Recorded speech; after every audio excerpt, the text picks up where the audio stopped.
Okay, hello anybody that actually watches this. This is my Crazy Frog arcade cabinet that I got today. Um, Today being December 4th. Yeah, it's December 4th. Um, December 4th, 2021. So, this board was manufactured, I gotta get the sticker, in November 2006. There's my serial number, F24T0125.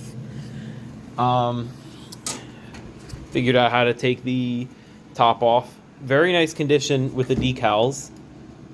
Obviously, there's some wear, kids beating the shit out of it. So, that's fine.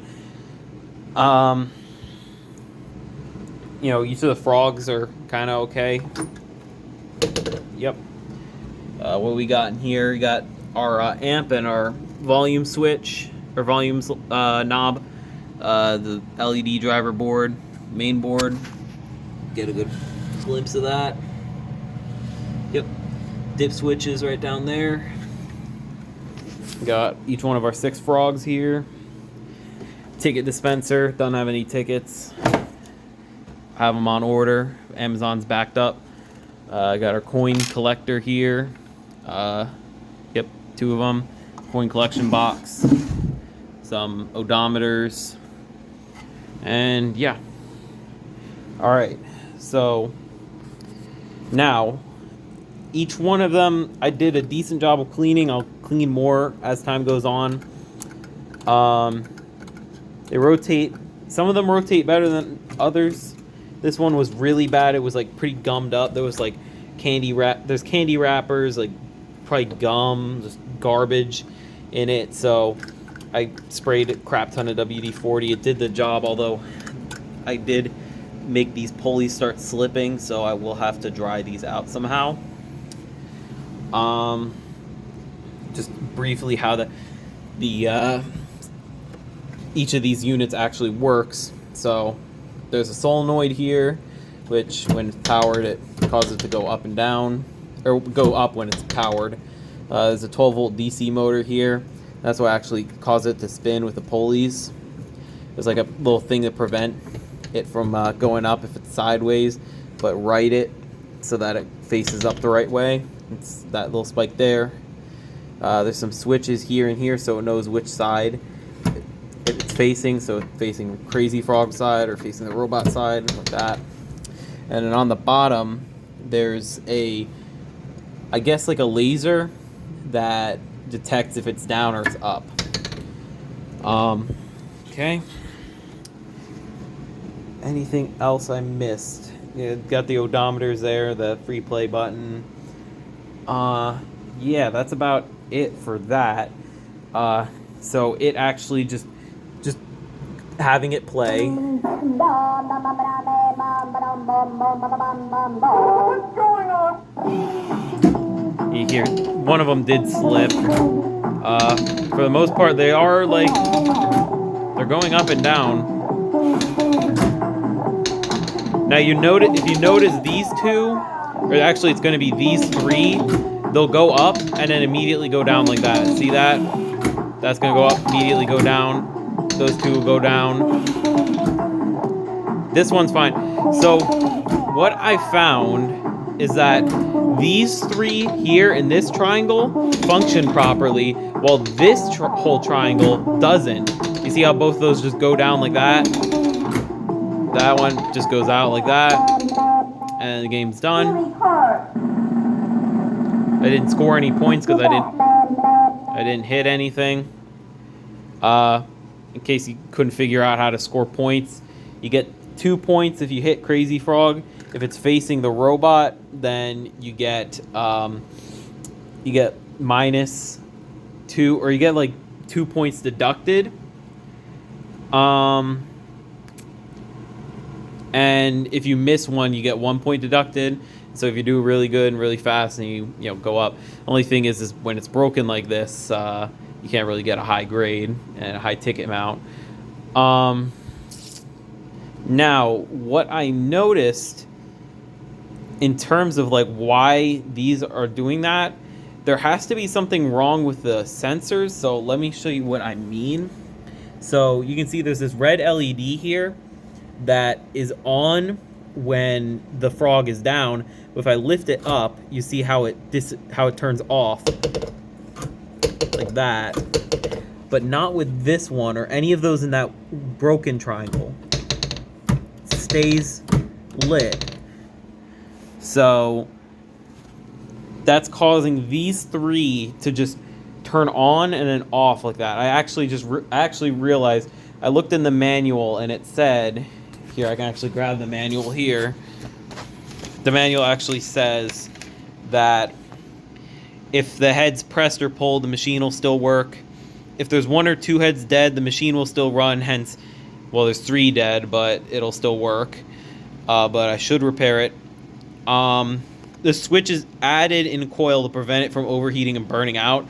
So what I'm assuming is going on is like the game wants to turn on one of them, but it immediately shuts it off after a little bit because it realizes, wait a minute, I don't know where it is. I don't know if it's up or down. So once I fix whatever the problem is with those 3 sensors, all of the frogs should be working fine. Everything should be good. You can see with the test mode, the test button's here, and it'll give that problem. It'll say basically here, hold on. I'm like getting ahead of myself kind of. Let's see. So it's going to say 2-1 when I do the test, and that's because go up sensor error. So that's pretty much exactly what is wrong. For some reason the sensors detect if they're up are not working. So let's try it.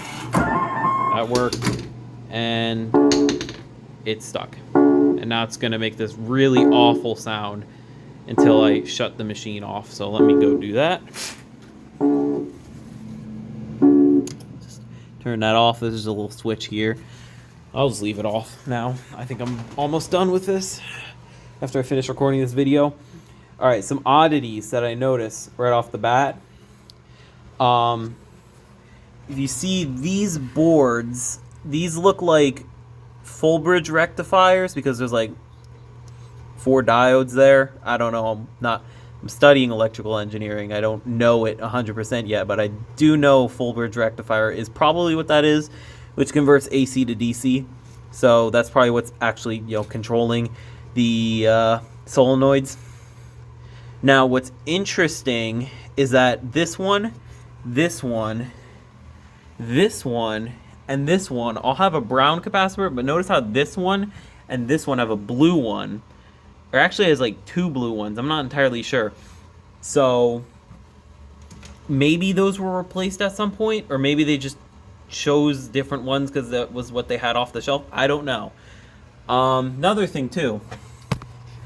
I'm not sure if I mentioned it in this recording. I don't think so. These were just kind of laying here. Looks like they were cut. Now what was weird too is that there's this switch that's like broken. It doesn't do anything. There's nothing connected to the terminals. So I'm thinking there was something cut off of that, but like I don't even know what the switch is supposed to do. There's a couple of washers on the ground. I'm not sure about those either. But the thing that has me the most suspicious is this black and orange wire that are not going to anything. This orange one is spliced here, so there might be something that it's supposed to be going to. Honestly, if I were to guess, it might be just what's broken. If I can move some of this over and look here, you can see that it is attached to the power supply right here. So I'm going to follow this eventually and figure out what is wrong, because if I were to guess, that wire should not be just hanging loose, and that is probably what's causing 3 of these to go out, because it would make kind of sense if there was one going wrong, like okay, maybe one of them was gunked up, maybe one of them was just died, like it just died. But for 3 of them to go out in like a triangle, I think that it's some electrical problem like that. So that's what I think. Apart from that, the machine is in really good condition, especially for being now, what is it, 15 years old. Yeah, I'm super stoked to have this, especially they only cost me $200, and well, actually it was like 200, but then I had to rent a truck, so that was another $100. So yeah, in all $300. But I mean, I would have paid 1,000 for this. I'm being honest. This thing is so cool. I love it. I love Crazy Frog, and it's like basically my dream come true to have this thing.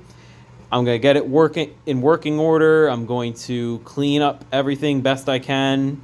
Maybe try to do something about paint like that. I'm not sure what I can really do.